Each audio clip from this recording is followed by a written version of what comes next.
Umwenegihugu utazi amateka ye ni nk'igiti kitagira imizi. Amateka ni umusingi w'ejo hazaza. Iyo tumenya aho twavuye, turushaho kumenya abo turi bo, ibyo abakurambere bacu banyuzemo, ndetse n'aho dushaka kugana. Murakaza neza kuri Karinga Media TV, aho dusangira amateka y'u Rwanda, umuco, ubuvanganzo n'inkuru zidasanzwe zaranze abakurambere bacu. Uyu munsi turagaruka ku izina rikomeye cyane mu mateka y'u Rwanda. Ni izina ry'umwami wavuze nk'umucunguzi, intwari, umuyobozi w'ingabo, ariko nanone akaba umwami wahuye n'ibibazo bikomeye cyane mu gihe cyo kwima ingoma. Ni Ruganzu wa kabiri Ndoli. Ruganzu Ndoli ntabwo yaje ku ngoma asanga u Rwanda rutuje. Yaje asanga igihugu cyari cyarashegeshejwe n'urupfu rwa se Ndahiro wa kabiri Cyamatare.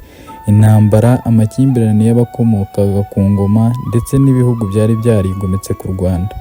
Yaje afite umurimo utoroshye wo kongera kubaka ubusugire bw'u Rwanda.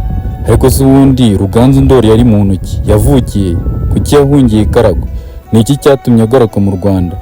Ni izihe ntambara yarwanye? Kandi kuki abantu nka Nkoma ya Nkondogoro, Umuhinza Rubingo, Biti Bibisi na Karemera ka Sinzi barwanyije ingoma ye? Uyu munsi turagenda dusubiza ibyo bibazo byose, tunareba umurage Ruganzu Ndoli yasigiye u Rwanda. Uri kumviriza inkuru z'imva n'imvano y'abafumbira. Harimo stories cyangwa se inkuru nyinshi zisekeje zo wumva neza ukibaza izi zabayeho nanga nto byabayeho. Ukumva ngo Ruganzu yari afite ikirenge kinini ngo ku buryo yakandagiraga ku mabuye ikirenge kigasigaraho n'icimbwa ze ngo n'ubu turakirebaga. Ukamusanze aho tugiye gusangira amateka atangaje tutigeze tubwirwa. Umusozi witwa Ndabirambiwe, uyu ni umusozi ufite amateka menshi, haba ku mwami Ruganzu aho yicaraga inteko ze ziracyahari, ariko nanone ngo hari ikiyaga yavumye. Icyo kiyaga turi buze kubereka, turi buze kugeraho. Yakivumye bigenze gute? Ese byagenze gute ngo iki kiyaga kivumwe? Amaze kukivuma ese cyongeye kugira umumaro abagituye? Uyu musozi witwa Ndabirambiwe, abantu benshi bizera Imana bavuga ko bajya bahurira n'ibitangaza bikomeye. Hano ni ahantu h'umwihariko, ahantu nyine uhurira n'Imana ugasabana nayo, ahantu mbese utura Imana ibibazo byawe ikakumva. Kugira ngo dusobanukirwe uyu mugabo Ruganzu Ndoli, tugomba kubanza gusubira inyuma gato. Mbere y'uko Ruganzu Ndoli yima ingoma, u Rwanda rwari rwaranyuze mu bihe bikomeye. Se wa Ruganzu, Ndahiro Cyamatare, yari umwami w'u Rwanda, ariko ingoma ye yaje kurangira mu bihe by'intambara n'amakimbirane. Urupfu rwa Ndahiro Cyamatare rwagize ingaruka zikomeye ku gihugu.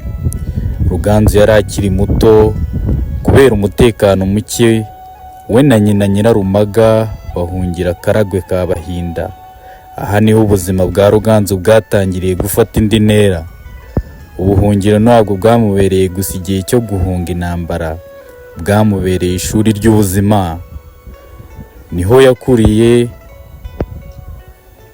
kwihangana, ubutwari, ubupfura n'imyitwarire y'ubuyobozi.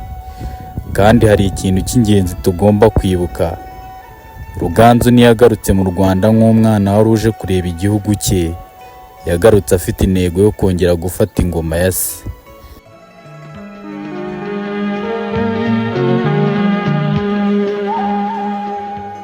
Dore uko rero Ruganzu yaje kugaruka mu Rwanda. Mu nkuru z'amateka y'u Rwanda, kugaruka kwa Ruganzu Ndoli mu Rwanda gushyirwa ahagana mu ntangiriro z'ikinyejana cya 16, cyane cyane hafi y'umwaka w'1510.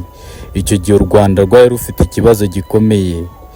Ibihugu byari byarigaruriwe n'u Rwanda mu bihe by'abami bamubanjirije byari bitangiye kwigenga. Hari ababonaga ko urupfu rwa Ndahiro Cyamatare rwatumye u Rwanda rucika intege, bityo bamwe batangira kwinyara mu isunzu, bashaka kongera kwiyubaka, bashaka gusubirana ubutegetsi, bashaka ko uturere twabo tutongera kugengwa n'ingoma y'u Rwanda. Muri icyo gihe Ruganzu Ndoli agaruka, kandi kugaruka kwe ntabwo byari byoroshye. Yari agiye guhura n'abantu benshi batashakaga kumuyoboka.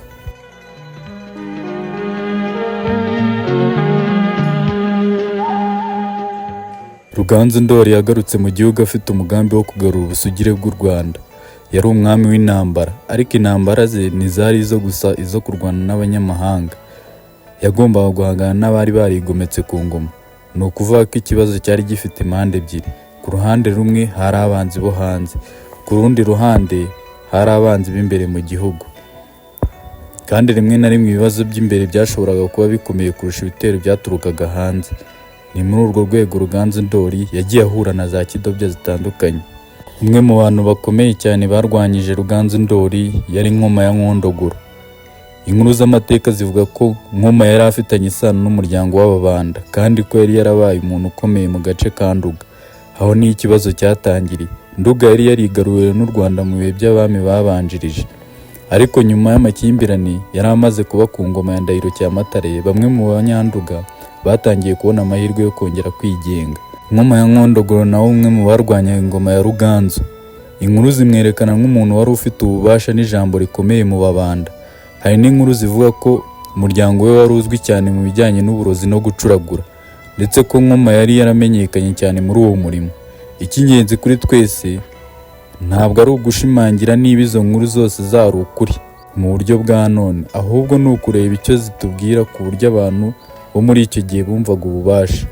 Mu muco wo hambere, umuntu washoboraga kugira uruhare mu bijyanye n'ubupfumu, uburozi cyangwa imihango yashoboraga kugira ijambo rikomeye mu bantu. Nkoma rero yaje kuba umwe mu bari bafite uruhare mu kurwanya ubutegetsi bwa Ruganzu.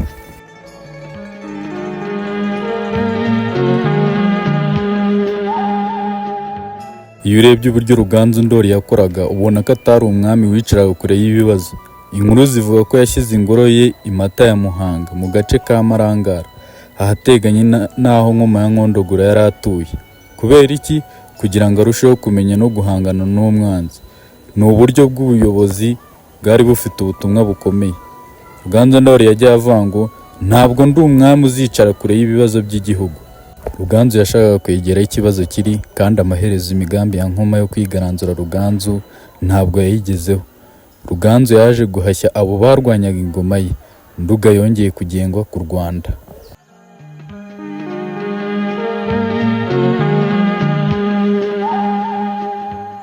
Undi muntu wagaragaje ko adashaka kugengwa n'ingoma ya Ruganzu ni Umuhinza Rubingo. Rubingo yashakaga ko uburiza bwongera kuba igihugu cyigenga. Uburiza bwari bumwe mu bice byari byaragiye bigengwa n'u Rwanda kuva mu bihe bya kera, ariko Ruganzu amaze kugaruka yagombaga kongera kubusubiza ku butegetsi bw'ingoma. Niho Rubingo yaje guhangana na Ruganzu. Inkuru z'amateka zivuga ko Ruganzu yaje kumutsindira ijari. Hari n'ahantu havugwa mu nkuru z'umuco nk'ahagiye hasigara ibimenyetso by'iyo ntambara.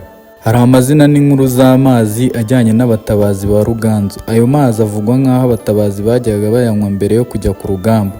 Ibi biduha ishusho y'uko intambara mu Rwanda rwa kera zitari gufata inkota cyangwa amacumu. Hari imihango, amazina, ibirango n'inkuru byaherekezaga ibikorwa by'abatabazi. Ruganzu amaze gutsinda Rubingo, uburiza bwongeye kuba igice cy'ubutegetsi bw'u Rwanda.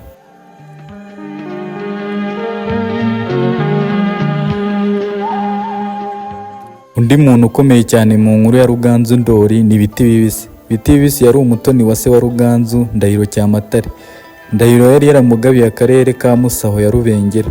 Mu gihe Ndahiro yari amaze kugwa, Biti Bibisi yakomeje kugenzura ako gace, ariko Ruganzu Ndoli amaze kwima ingoma ntiyemeye ko Biti Bibisi akomeza ubwo butware nk'uko bwari bwarahoze. Ruganzu yari afite umugambi wo kongera guhuza igihugu. Ntabwo yashakaga ko hari uturere tugengwa n'abantu ku giti cyabo batagengwa n'ingoma, kandi ibyo byateje inzigo. Biti Bibisi ntiyabyakiriye neza. Ikibazo cyarushijeho gukomera kubera ko Ruganzu yagiye ahangana n'uturere twari twarahaye inzira Abanyabungo mu ntambara zari zaragize uruhare mu rupfu rwa Ndahiro. Ruganzu ntiyashakaga gusa gutwara igihugu, yashakaga no kwihimura ku bamusenye.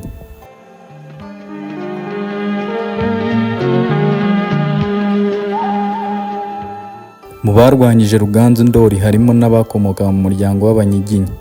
Umwe muri bo yari Karemera Kasinzi bya Nyamuhanzi wa Ndobo. Karemera yari afite impamvu yihariye yo kurwanya Ruganzu. Yavugaga ko Ruganzu atari umunyarwanda wari uje kuzungura ingoma ya se. Yamubonaga nk'umuntu wakuriye mu Karagwe ka Bahinda, bityo akavuga ko yari umunyamahanga wari uje gufata ingoma y'u Rwanda. Ibi byari ikibazo gikomeye cyane, kuko ntabwo cyari ikibazo gusa cy'intambara, cyari ikibazo cyo wari ufite uburenganzira bwo kuba umwami. Karemera n'abamushyigikiye baje kubona ko ingoma ya Ruganzu yabamenye kandi ko bashoboraga gufatwa. Bahitamo guhungira mu majyepfo, ariko ntibagiye ubusa. bajyanye imwe mu ngoma z'ikigamba za Ruganzu. Iyo ngoma yitwaga Karihejuru. Bageze ku ruzi rw'Akanyaru barambuka, kandi inkuru ivuga ko Karemera amaze kurenga uruzi yavuze amagambo agaragaza ko noneho bageze mu kindi gihugu. Niho havuye imvugo y'urundi Rwanda. Karihejuru nayo yahinduriwe amazina yitwa Karigenda.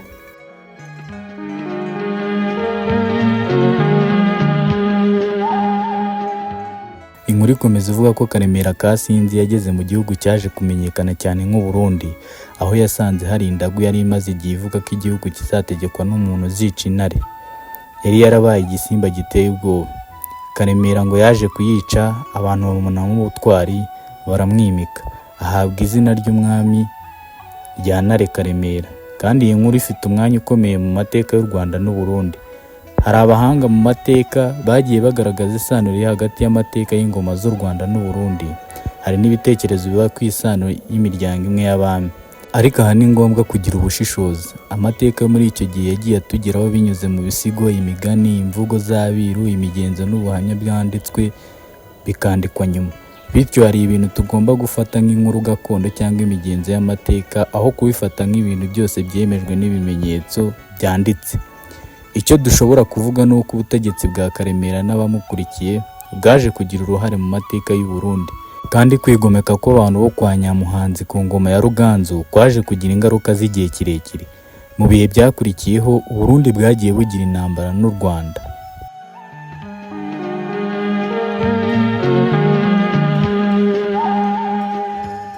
Nubwo Ruganzu yari amaze gutsinda bamwe mu bamurwanyaga imbere mu gihugu, hari n'ikindi kibazo gikomeye. Abanyabungo bari bafite uruhare mu makimbirane yari yaragize ingaruka ku Rwanda.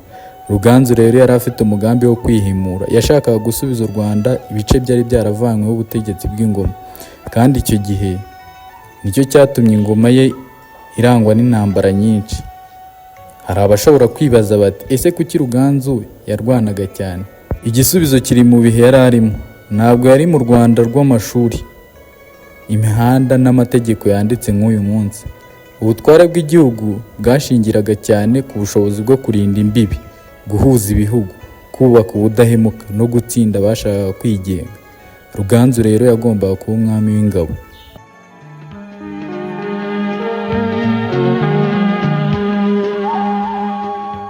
Ruganzu Ndori yagiye atsinda abamurwanyaga umwe ku wundi. Nkoma ya Nkondogoro aramuhashya, Rubingo aramutsinda. Abandi bari barigometse ku ngoma barongera barayoboka. Kandi uko intambara zakomezaga niko u Rwanda rwongeraga gukomera. Mu gihe cy'imyaka yo ku ngoma, inkuru z'amateka zivuga ko Ruganzu yongeye guhuza ibihugu byari byaraguriwe n'abami bamubanjirije. Mu gihe cy'imyaka yo ku ngoma, inkuru z'amateka zivuga ko Ruganzu yongeye guhuza ibihugu byari byarigaruriwe n'abami bamubanjirije. Aho kugira ngo u Rwanda rukomeze gusigara rucitsemo ibice, Ruganzu yatangiye kongera kurwubaka. Nicyo gituma bamwita umucunguzi, umwami wagaruye ubusugire, umwami wubatse u Rwanda nyuma y'ibihe by'amage. Ruganzu Ndori ntabwo yasize gusa ibihugu byari byongeye kugengwa n'u Rwanda, yasize n'inkuru. Inkuru ze zabaye igice cy'ubuvanganzo nyarwanda. Ibisigo, imigani, amazina y'ahantu n'imihango byagiye bikomeza kumuvuga. Ruganzu yabaye umwami w'amarenga, umwami w'imbaraga, umwami w'ubutwari, kandi kimwe mu bintu bikomeye bifitanye isano nawe ni ku kirenge cya Ruganzu. Ku kirenge cya Ruganzu ni rimwe mu mazina akunze kuvuga iyo hagezwe ku murage wa Ruganzu Ndori. Aha hagiye hafatwa nk'ikimenyetso cy'amateka ye. Inkuru zabo zagiye zisigasirwa n'abaturage kandi zikomeza gukurura abantu bashaka kumenya amateka y'u Rwanda. Ariko hari ikintu gikomeye.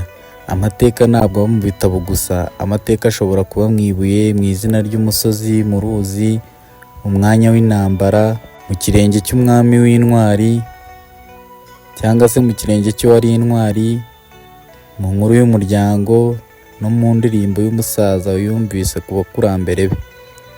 Iyo dusigasira ibyo byose, tuba dusigasira umurage.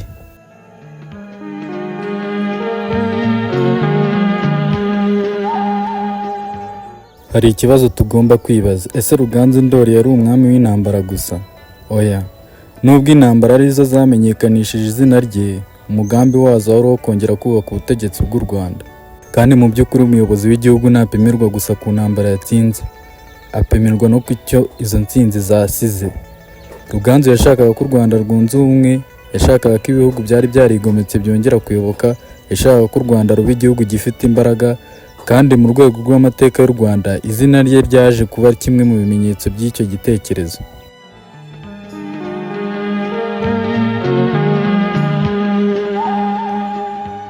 Ariko nk'uko ubuzima bw'intwari bugira intangiriro bugira n'iherezo, inkuru z'amateka zivuga ko Ruganzu Ndoli yapfuye ahagana mu mwaka w'1543. Urupfu rwe rwabaye mu gihe cy'intambara. Havugwaho kuraswa umwambi mu jisho n'umugabo witwaga Biti Bibisi wari waragizwe umutoni na se Ndahiro Cyamatare. Zimwe mu nkuru zivuga ko Biti Bibisi yari afitanye inzika na Ruganzu. Hari n'inkuru zivuga ko Ruganzu yagambaniwe n'igisirikare cye cyitwaga Ibisumizi. Ariko na hano tugomba kwibuka ko izi nkuru zagiye zinyuzwa mu buvanganzo n'imigenzo y'amateka. Ruganzu amaze kugwa yatabarijwe Ibyumba, ahazwi muri iki gihe mu karere ka Gicumbi. Urupfu rwe rwafashwe nk'urw'intwari. Umwami wari umaze imyaka myinshi aharanira kongera kubaka ubusugire bw'u Rwanda yari aguye ku rugamba.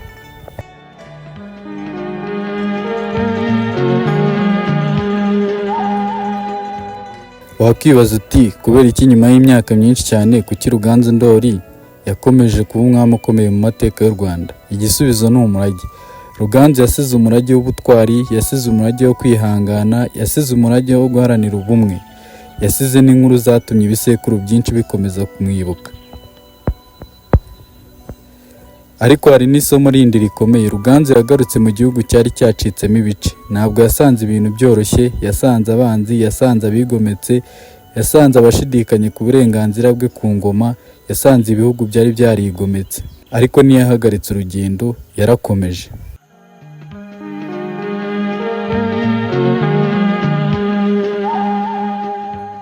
Iyo urebye ubuzima bwa Ruganzu Ndoli ubona ko amateka atari inkuru yo kwishimira intwari gusa.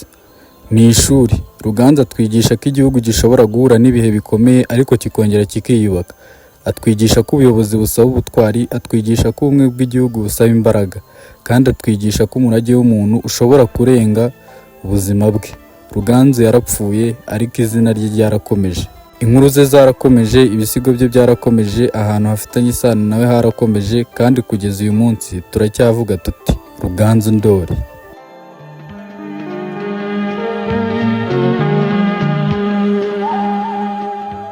Ruganzu wa kabiri Ndoli ni umwe mu bami bafite umwanya ukomeye cyane mu mateka y'u Rwanda. Yaje ku ngoma mu gihe igihugu cyari gifite ibikomere, yagarutse nyuma y'ubuhungiro, yahuye n'abamurwanya, yarwanye intambara nyinshi, yongera guhuza ibice by'u Rwanda, kandi yasize umurage w'ubutwari wakomeje kuvugwa mu bisekuru. Ariko iyo dusubije amaso inyuma tubona ko amateka atari amateka y'intambara gusa. Ni amateka y'umuntu wagarutse mu gihugu cye mu gihe gikomeye, agahitamo guhangana n'ibibazo aho kubihunga. Ni amateka y'umwami waje usanga u Rwanda rwaracitsemo ibice, agaharanira kongera kuruhuriza hamwe.